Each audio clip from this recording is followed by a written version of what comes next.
کہانی کے رائٹر ہیں ملک شفقت سلطان۔ کہانی سٹارٹ کرتے ہیں۔ یہ کہانی ایک سرد اور غمگین رات کی ہے جب سارہ اور حمزہ نے ایک پرانی حویلی میں منتقل ہونے کا فیصلہ کیا تھا۔ یہ حویلی شہر سے دور ایک ویران جگہ پر تھی اور اس کے بارے میں مقامی لوگوں میں کئی خوفناک کہانیاں مشہور تھیں۔ لوگ کہتے تھے کہ اس حویلی میں بھٹکتی ہوئی روحیں رہتی ہیں اور جو کوئی بھی اس میں آتا ہے کبھی واپس نہیں جاتا۔ لیکن سارہ اور حمزہ نے ان باتوں کو محض کہانیاں ہی سمجھا اور حویلی میں اپنی نئی زندگی کا آغاز کرنے کا فیصلہ کیا۔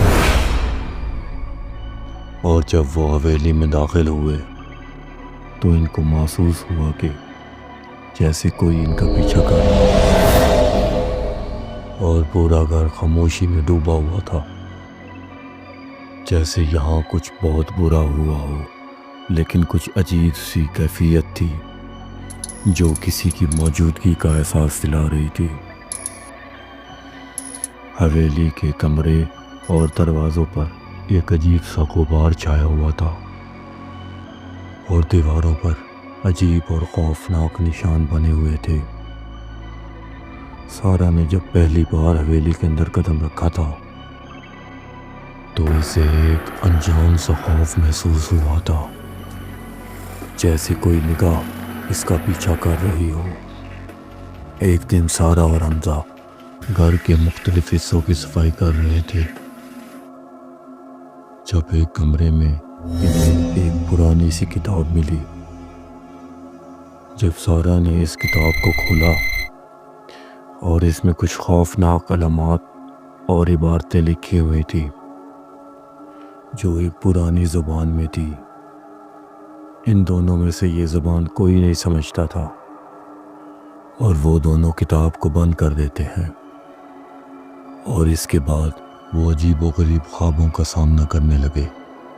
سارہ نے اسی رات کو ایک خوفناک خواب دیکھا۔ سارہ نے رات کو خون میں ڈوبی ہوئی عورت کو دیکھا جو اس سے گزارش کر رہی تھی کہ وہ اس کی مدد کرے۔ اس عورت کی آنکھوں میں ایسا لگ رہا تھا کہ جیسے کئی سالوں سے وہاں قید تھی۔ وہ عورت کہہ رہی تھی کہ یہ حویلی ایک لعنت ہے اور تمہیں یہاں سے نکلنا ہوگا، ورنہ تمہارا بھی وہی حال ہوگا جو میرا ہوا تھا۔